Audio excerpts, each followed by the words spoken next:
ஐயோ மயிலக்கா லூசாக்கா நீங்க இப்ப சரி ஓகே நீங்க இப்போ உயிரை விட்டீங்க அப்படின்னா உடனே வந்து மாமா வந்து ஓடி வந்து ஐயோ மயிலு என்னை விட்டு போயிட்டேன்னு சொல்லிட்டு வந்து அதுக்கப்புறம் வந்து அழுவார் நினைச்சிங்களா? இல்ல நீங்க ஹாஸ்பிட்டல்ல சேர்த்த அப்புறம் வந்து நான் உன் கூட வாழ்ந்துடுற மயிலுன்னு சொல்லுவாங்கன்னு நினைச்சிங்களா? என்ன சினிமா பார்த்து கெட்டு போயிருக்கீங்களா அப்படின்னு கேட்கும் பொழுதே வந்து எனக்கு வேற வழி என்ன இருக்கு சொல்லு மீனா.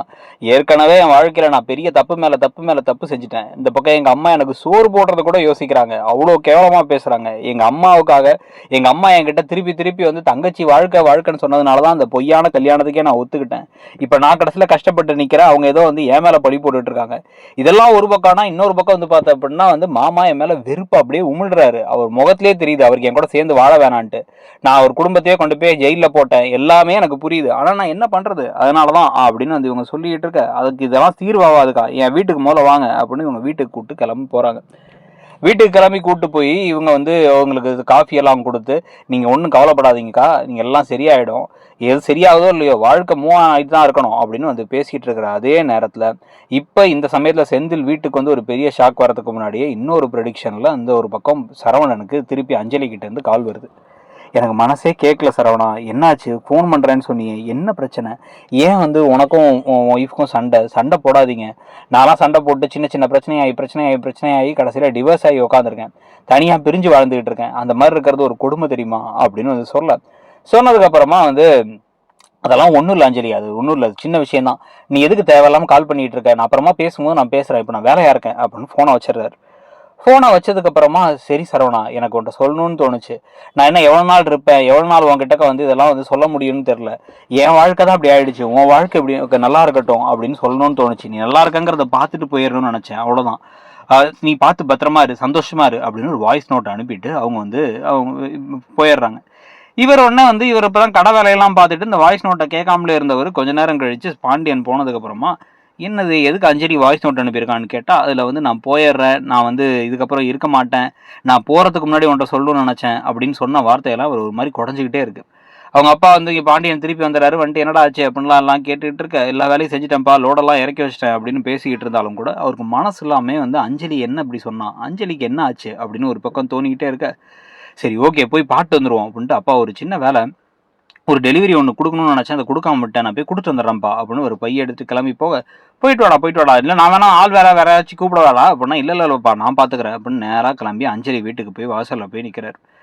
வாசலில் போய் நின்று கதவை தட்டி பார்க்குறாரு. கதவை தட்டினா வந்து கதவை யாரும் திறக்கவே இல்லை. அதுக்கப்புறம் பார்த்தா வாசலில் ஒரே ஒரு செருப்பு, இவங்க செருப்பு மட்டும் தான் இருக்குது, அஞ்சலி செருப்பு மட்டும் தான் இருக்குது. அவங்க அம்மா அப்பாலாம் இல்லையா, என்ன நடக்குதுன்னே ஒரு ஒன்றும் புரியாமல் தட்டி தட்டி பார்க்க சடங் அப்படின்னு உள்ள ஒன்று சவுண்டு ஒன்று கேட்குது. என்னடா சவுண்டு அப்படின்னு சொல்லிட்டு டக்குன்னு போய் பார்த்தா ஜன்னல் வழியாக எட்டி பார்த்தா அந்த பக்கம் வந்து அவங்க ஒரு சேரை போட்டு மேலே ஏறிட்டு இருக்காங்க. மேலே ஏறி அந்த சேர் வேற தடிக்கிட்டு விழுந்துருச்சு. இவங்க அப்படி அவங்க தொங்கிட்டு இருக்கிறத பார்த்த உடனே ஒரு வேகமாக போய் பின்வழியில் இருக்க கதவை டம்முன்னு இடித்து தள்ளி உள்ளார போய் டக்குன்னு கட்டி பிடிச்சி அஞ்சலியை காப்பாற்றி கீழே இருக்குன்னா என் வாழ்க்கையை முடிச்சுக்கணும்னு நினச்சேன் சரவணா, அதுக்கு தான் அந்த ஊருக்கே வந்தேன், என்னால் வாழ முடியல, இதுக்கப்புறமா தனியாக இருக்கவும் முடியல, வீட்டில் இருக்கவங்களுக்கும் வந்து ரொம்ப யோசிக்கிறாங்க, எல்லாம் இருக்குது. அந்த சமயத்தில் நீ வேற உன்னை பார்த்ததுக்கப்புறம் நீ நல்லா இருக்கியான்னு தெரிஞ்சுக்கணும்னு நினச்சேன், அவ்வளோதான், அதுக்காக தான் உன்ட்ட பேசினேன், என்னை விட்டு சரவணா நான் போயிடுறேன் அப்படின்னு வந்து சொல்ல, என்ன முட்டாளா நீ அப்படி இப்படின்ட்டு வந்து பேசிகிட்டு இருக்க. உடனே வந்து ஆமாம் கல்யாண வாழ்க்கை வந்து போயிடுச்சு, அதுக்கப்புறம் என்ன பண்ணுறதுன்னு தெரில, எனக்குன்னு ஒரு வேலையோ இல்லை ஒரு கெரியரையோ நான் வந்து யோசிக்கவே இல்லை அப்படின்னு வந்து பேசிகிட்டு இருக்கும் பொழுது டக்குன்னு உடனே வந்து உன் வாழ்க்கை மட்டும் போச்சுன்னு நினைக்கிறியா, என் வாழ்க்கை தான் போச்சு, எங்கள் அப்பா நம்ம கல்யாணத்துக்கு ஒத்துக்கல, நீ வேணான்னாரு, அதுக்கு பதிலாக ஒரு பொண்ணை பார்த்து அவர் நல்ல பொண்ணுன்னு சொல்லி கட்டி வச்சாரு, நானும் அந்த பொண்ணுகிட்ட பாசமாக நடந்தேன், நல்லா நடந்துக்க ட்ரை பண்ணேன், எல்லாமே இருந்துச்சு, கொஞ்சம் கொஞ்சமாக தான் தெரிய வந்துச்சு அவள் பேசின அத்தனையுமே போய், அவள் வாயை திறந்தாலே பொய் மட்டும் தான் சொல்லியிருக்கா அப்படின்னு தெரிய வந்துச்சு. அவள் படிப்பில் போய், வயசில் போய், அவள் கொண்டு வந்த நகையில் போய், அது கூட பரவாயில்ல வேலைக்கு போகிறேன்னு சொல்லிட்டு போய், இதை பற்றி டவுட் வந்து நான் வந்து கேட்டோன்னே வந்து அதை எங்கள் வீட்டிலே வந்து எனக்கு இன்னொரு பொண்ணோட தொடர்பு இருக்குன்னு பேசிட்டா, இன்னொருத்தர் பொண்ணை பிடிச்சிருக்கனால தான் நான் இப்படி பேசுகிறேன்னு சொல்லிட்டா. இப்போ அதனால் டிவோர்ஸுக்கு அப்ளை பண்ணியிருக்கோம், எனக்கு அவள் கூட வாழவும் முடியல, என் வாழ்க்கையை வந்து என்னால் இப்போ என்ன செய்கிறதுன்னு தெரில, வீட்டில் எல்லாரும் என்னை பாவமாக பார்க்குறாங்க, எனக்கு புரியுது, ஆனால் அதுக்காக உயிரை விட்டுற முடியுமா அப்படின்னு இங்கே பேசிகிட்டு இருக்க. அதே அட்வைஸாக அந்த பக்கம் மீனாவும் வந்து அட்வைஸை வந்து இப்போ தங்கமயில கொடுத்துட்ருக்காங்க. போராடி பார்க்கணுங்க்கா, உங்களுக்கு இப்போ மாமா தான் வேணும்னா அதுக்கு என்ன போராடணுமோ அதை போராடணும், இல்லை அப்படின்னா அதை தாண்டி என்ன வாழ்க்கைங்க அதை யோசிக்கணும் நீங்கள் அப்படின்னு வந்து சொல்லிகிட்டு இருக்க. பேரலாம் இங்கேயுமே வந்து இவர் வந்து போராடணும் வாழ்க்கையில் அப்படின்னு சொல்லிகிட்டு இருக்காரு.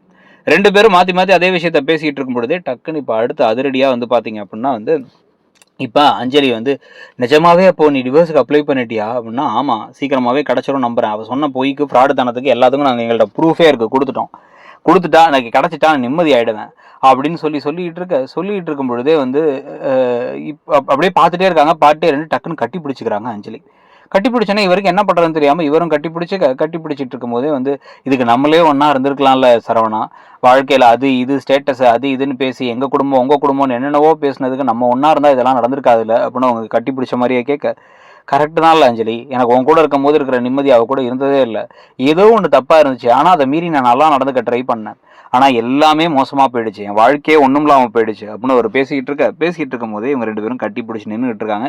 கட்டி பிடிச்சி நின்றுக்கிட்டு இருக்கும் பொழுதே டக்குன்ட்டு வந்து அஞ்சலி வந்து இப்போ என்ன கேட்குறாங்க அப்படின்னா, பேசாமல் நம்ம ஏன் திருப்பி சேர்ந்து வாழக்கூடாது, உனக்கும் வாழ்க்கை எதிர்பார்த்த மாதிரி இல்லை எனக்கும் வாழ்க்கை எதிர்பார்த்த மாதிரி இல்லை, உங்கள் அப்பா ஒத்துப்பாரா அப்படின்னா, என் அப்பா கண்டிப்பாக ஒத்துப்பாரு, ஆனால் வந்து எனக்கே என்ன பண்ணுறதுன்னு ஒன்றும் புரியலையே அப்படின்னு வந்து பேசிட்டு ரெண்டு பேரும் கிளம்பி என்ன பண்ணுறாங்க அப்படின்னா வந்து, சரிவா கோயிலுக்காச்சும் போகலாம் அப்படின்னு கோயிலுக்கு கிளம்பி போகிறாங்க.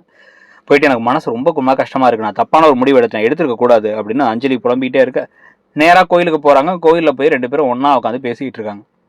அதே சமயத்தில் தங்கமயில்கிட்ட சரி இன்னும் கொஞ்ச நேரத்தில் அவர் செந்தில் வேறு வந்துடுவார், அவர் வரதுக்கு முன்னாடி நம்ம கோயிலுக்காச்சும் போகலாம், கோயிலில் போய் உட்காந்து பேசலாம் வாங்கக்கா அப்படின்னு வந்து இவங்க என்ன பண்ணுறாங்க அப்படின்னா, கோயிலுக்கு போகிறதுக்காக கிளம்பி இவங்களை கூப்பிட்டு அவங்களும் அதே கோயிலுக்கு வராங்க. அந்த பக்கமாக உட்காந்து பேசிக்கிட்டு இருக்காங்க. வாழ்க்கையிலலாம் சரியாயிடும்க்கா, நீங்கள் கவலைப்படாதீங்கக்கா, உங்களுக்கு வந்து இப்போ என்னன்னாலும் மாமாவுக்கு உங்களுக்கு பிடிக்குங்கிறதுக்கு நீங்கள் நம்பிக்கையோடு இருந்தீங்க அப்படின்னா மாமா திருப்பி உங்ககிட்ட வரதுக்கு வாய்ப்பு இருக்குது அப்படின்னு பேசிகிட்டு இருக்கும்பொழுதே கொஞ்சம் கொஞ்சமாக அப்படியே தங்கமயிலோட முகம் மாறுது. தங்கமயில் அப்படியே அழுக ஆரம்பிச்சுன்னா என்ன ஆச்சுன்னு பார்த்தா மீனா அப்படின்னு கை காமிக்கிறாங்க. அந்த பக்கம் பார்த்தா கோயிலில் அந்த பக்கம் நின்றுட்டு இப்போ அஞ்சலியோட கையை பிடிச்சி இப்போ சரவணன் பேசி கையிலேருந்து வந்து அவரோட திருநீரை எடுத்து வந்து அவங்களுக்கு வச்சு விட்டு அப்படியே வந்து லைட்டாக அப்படி பார்த்து அந்த பக்கமும் இந்த பக்கமும் பார்த்துட்டு அந்த திருநீரை அப்படி ஊதி வேற வந்து சரி பண்ணும் பொழுது அதை பார்த்து இவங்கெல்லாம் ஷாக் ஆகி பார்த்துட்டு இருக்கும் போதே வந்து அஞ்சலி, அப்பாட்ட பேசி பார்க்குறேன், சீக்கிரமாக டிவோர்ஸ் முடிஞ்சோடனே நம்ம ரெண்டு பேரும் ஒன்று சேர்ந்துடலாம், நம்ம ரெண்டு பேருக்கான வாழ்க்கையை மட்டும் நம்ம வாழ ஆரம்பிக்கலாம் அப்படின்னு வந்து இவங்க பேசிகிட்டு இருக்கிறது இந்த பக்கம் மீனாவும் ஷாக்கோட பார்க்குறாங்க. தங்கமயிலும் ஷாக்கோட பார்த்து போச்சு எல்லாம் போச்சு என் வாழ்க்கையை நானே இழந்துட்டேன், இப்போ யாரை வேணே தெரில அப்படின்னு அந்த பக்கம் அவங்க புலம் ஆரம்பிக்க, அக்கா கோயிலுக்கு பேசாமல் இருங்கக்கா அப்படின்னு சொல்லிக்கிட்டு இருக்க. இவங்க ரெண்டு பேர் இங்கே இருக்காங்கிறதே தெரியாமல் அப்படியே காதலோட ஒருத்தர் அஞ்சலியும் சரவணனும் பார்க்குறதும். இப்போ சரவணனுக்கு டிவோர்ஸ் கிடைக்காம இருந்தால் கூட சரவணன் வந்து இன்னொரு பக்கம் அஞ்சலி கூட பேசிகிட்டு இருக்கிறத கண்டினியூ பண்ண போகிறது, அதை வச்சு விஷயங்கள் நடக்க போகிறது. இன்னொரு பக்கம் வந்து பார்த்தீங்க அப்படின்னா வந்து சரவணனுக்கு இன்னொரு பொண்ணோட தொடர்பு இருக்குது, அதனால தான் வந்து அவர் வந்து இப்படிலாம் நடந்துக்கிறாரு அப்படின்னு சொல்லிட்டு இந்த அஞ்சலி விஷயத்தையவே அவருக்கு எதிராக கொண்டு போய் கடைசியில் அந்த கேஸையே வந்து டிவோர்ஸ் கேஸையே உடைக்கிறதுக்கான விஷயங்கள் அப்படின்னு பல ட்விஸ்ட்டுகள் வரப்போகுதா, என்ன நடக்க போகுதுங்கிறத பார்க்கலாம். நீங்கள் என்ன நினைக்கிறீங்க, சரவணன் அஞ்சலியா, சரவணன் தங்கமயிலா, யார் சரியான ஜோடி, யார் சேர்ந்தா கரெக்டாக இருக்கும், ஏன் அப்படிங்கிறத கமெண்ட் செக்ஷனில் சொல்லிட்டு நம்ம சேனல்லே வந்து பார்த்தீங்கன்னா மகாநதி, அதுக்கப்புறமா வந்து பாண்டியன் ஷோஸ், அப்புறம் சிறகடிக்காசை, ஐயனார் துணின்னு பல சீரியல்களுக்கான ப்ரெடிக்ஷன் வீடியோஸ்லாம் இருக்குது. அந்த வீடியோஸையும் பார்த்துட்டு ஒருவேளை நீங்கள் இன்னும் வந்து நம்ம சேனலை சப்ஸ்கிரைப் பண்ணலை அப்படின்னா சப்ஸ்கிரைப் பண்ணிவிட்டு அந்த பெல் ஐக்கானையும் கிளிக் பண்ணிக்கோங்க. அப்போ தான் வந்து நம்ம போடுற வீடியோஸுக்கான நோட்டிஃபிகேஷன்ஸ் உங்களுக்கு உடனுக்குடன் அப்டேட்டாக வரும். தேங்க்யூ.